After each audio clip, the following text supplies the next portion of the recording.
Hello friends, हर हर महादेव। आप सभी का मेरे इस चैनल में स्वागत है। तो आज हम सब सफला एकादशी की कथा सुनेंगे। कथा सुनने से पहले इसका महत्व जान लेते हैं। धर्मराज युधिष्ठिर कहने लगे कि हे जनार्दन, मैंने मार्गशीर्ष शुक्ल पक्ष एकादशी अर्थात मोक्षदा एकादशी का सविस्तार वर्णन सुना। अब आप कृपा करके मुझे पौष मास के कृष्ण पक्ष की एकादशी के विषय में भी बतलाइए। इस एकादशी का क्या नाम है तथा इसके व्रत का क्या विधान है, इसकी विधि क्या है, इसका व्रत करने से किस फल की प्राप्ति होती है, कृपया यह सब विधान पूर्वक कहिए। भगवान श्री कृष्ण बोले, पौष माह के कृष्ण पक्ष में आने वाली इस एकादशी को सफला एकादशी कहा जाता है। इस एकादशी के देवता श्री नारायण हैं। विधि पूर्वक इस व्रत को करना चाहिए। जिस प्रकार नागों में शेष नाग, पक्षियों में गरुड़, सब ग्रहों में चंद्रमा, यज्ञों में अश्वमेध यज्ञ और देवताओं में भगवान विष्णु श्रेष्ठ है, उसी तरह सब व्रतों में एकादशी का व्रत श्रेष्ठ है। जो मनुष्य सदैव एकादशी का व्रत करते हैं वह मुझे परम प्रिय है। इसका महात्म्य मैं तुम्हें कहता हूँ, ध्यान पूर्वक सुनो।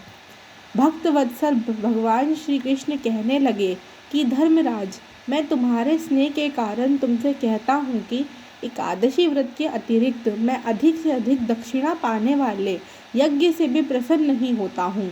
अतः इसे अत्यंत भक्ति और श्रद्धा से युक्त होकर करे।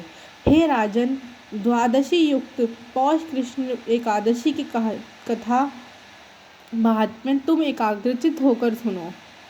बोलिए श्री हरि विष्णु भगवान की जय। सफला एकादशी की व्रत कथा। चंपावती नगरी में एक महिष्मान नाम का राजा राज्य करता था। उसके 4 पुत्र थे। उन सब में लुम्पक नाम वाला बड़ा राजपुत्र महापापी था। वह पापी सदा पर स्त्री और वैश्य गमन तथा दूसरे बुरे कर्मों में अपने पिता का धन नष्ट किया करता था। सदैव ही देवता, ब्राह्मण, वैष्णवों की निंदा किया करता था। जब राजा को अपने बड़े पुत्र के ऐसे कुकर्मों का पता चला तो उन्होंने उसे अपने राज्य से निकाल दिया। तब वह विचारने लगा कि कहाँ जाऊँ, क्या करूँ। अंत में उसने चोरी का निश्चय किया। दिन में वह वन में रहता और रात्रि को अपने पिता की नगरी में चोरी करता था तथा प्रजा को तंग करने और उन्हें मारने का कुकर्म करता था। कुछ समय पश्चात सारी नगरी भयभीत हो गई।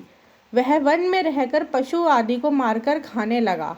नागरिक और राज्य के कर्मचारी उसे पकड़ लेते किंतु राजा के भय से छोड़ देते। वन में एक अति प्राचीन विशाल पीपल का वृक्ष था। लोग उसकी भगवान के समान पूजा करते थे। उसी वृक्ष के नीचे वह महापापी लुम्पक रहा करता था। इस वन को लोग देवताओं की क्रीड़ा स्थली मानते थे। कुछ समय पश्चात पौष कृष्ण पक्ष की दशमी के दिन वह वस्त्रहीन होने के कारण शीत के चलते सारी रात्रि सो नहीं सका। उसके हाथ पैर अकड़ गए। सूर्योदय होते होते वह मूर्छित हो गया। दूसरे दिन एकादशी को मध्याह्न के समय सूर्य की गर्मी पाकर उसकी मूर्छा दूर हुई। गिरता पड़ता वह भोजन की तलाश में निकला। पशुओं को मारने में वह समर्थ नहीं था, अतः पेड़ों के नीचे गिरे हुए फल उठाकर वापस उसी पीपल वृक्ष के नीचे आ गया। उस समय तक भगवान सूर्य अस्त हो चुके थे।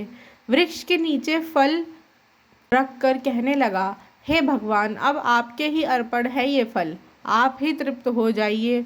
उस रात्रि को दुख के कारण रात्रि को भी नींद नहीं आई। उसके इस उपवास और जागरण से भगवान अत्यंत प्रसन्न हो गए और उसके सारे पाप नष्ट हो गए। दूसरे दिन प्रातः एक अति सुंदर घोड़ा अनेक सुंदर वस्तुओं से सजा हुआ उसके सामने आकर खड़ा हो गया। उसी समय आकाशवाणी हुई कि हे राजपुत्र, श्री नारायण की कृपा से तेरे पाप नष्ट हो गए हैं। अब तू अपने पिता के पास जाकर राज्य प्राप्त कर। ऐसी वाणी सुनकर वह अत्यंत प्रसन्न हुआ और दिव्य वस्त्र धारण करके भगवान आपकी जय हो कहकर अपने पिता के पास गया।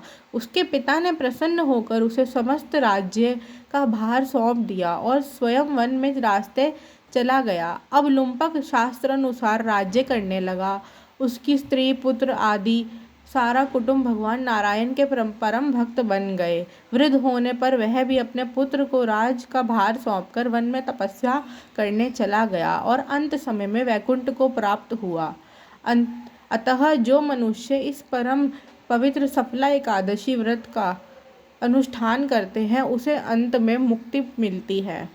जो नहीं करते वह पूंछ और सींगों के भांति रहित पशुओं के समान रहते हैं। इस सफला एकादशी के महात्म्य को पढ़ने से अथवा श्रवण करने से मनुष्य को अश्वमेध यज्ञ का फल प्राप्त होता है। बोलिए श्री विष्णु भगवान की जय, एकादशी माता जी की जय। इसी प्रकार यह सफला एकादशी नामक व्रत कथा समाप्त हुई। अगर आपको ये वीडियो पसंद आई है तो प्लीज़ मेरी वीडियो को लाइक करें, मेरे चैनल को सब्सक्राइब करें और ज़्यादा से ज़्यादा लोगों तक शेयर करें। Thank you for watching.